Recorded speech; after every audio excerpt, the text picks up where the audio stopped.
There are 4 ways to get medical treatment after a crash. Now, the first option is the easiest, health insurance. The pros are you're already paying for it, and you already have access to a network of doctors, and you probably already know what doctor you can go to. So with health insurance, the pros are your costs are going to be less than these other options, and here's why. When you go out and get Blue Cross Blue Shield, Humana, Aetna, United, whoever, they have bargaining power. And when they go to these medical providers, they say, hey, on that procedure, you want to bill $5,000, but we're going to pay you $3,000. And you, as the customer, get the benefit of that contracted rate. Because if you didn't have health insurance, you'd owe $5,000. But because you're with whoever you're with, you're paying their reduced rate. And in fact, you're not paying it, they are.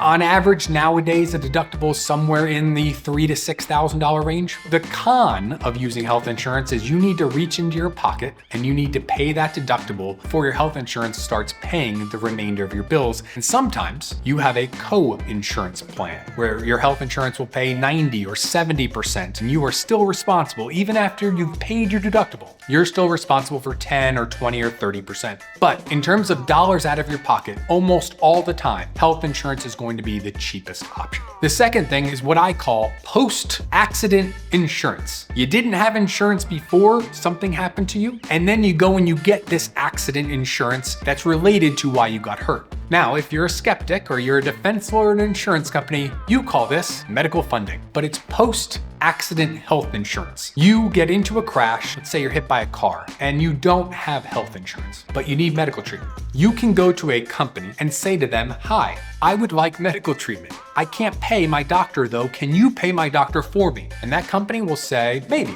Depends on who your lawyer is, how badly you're hurt, what your medical bills will be, what treatment you need, and is there insurance to cover your crash? Because what this company will do, or companies like them, is they pay your medical bills to the doctor, and then you pay them back out of your settlement. Now, are you getting a reduced rate like health insurance? Yes. Is it as good as a rate? Is it as good as a discount? No. These post-crash health insurance companies are not getting the same rates as United and Aetna and Humana, but they're still letting you pay less than sticker price. So your $5,000 bill, maybe they're paying $3,500. And then you're gonna pay them back somewhere between $5,000 and the $4,000 that they paid. So do you pay less than if you paid sticker price in cash to the doctor? Yeah. Do you have to pay any money out of pocket? No, and that's the biggest pro of this. You don't have to pay anything out of pocket. Now the third option, which is I'll submit my medical bills to the driver who hit me. No, they're not going to pay them right away.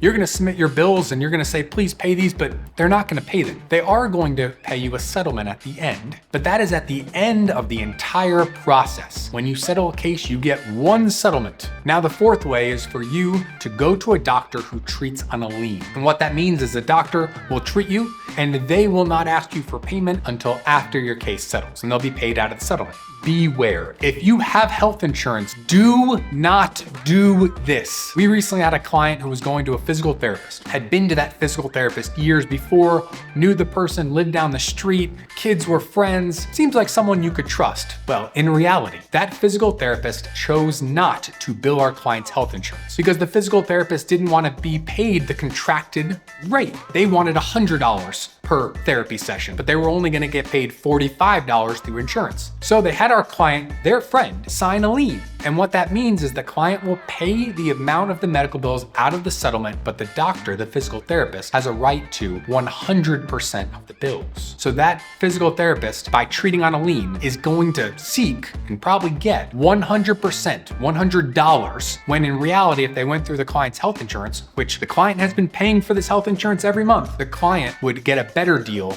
and would only have to pay $45. I get worried from a lawyer perspective about that. Financially, it's usually just the worst deal out of the other options.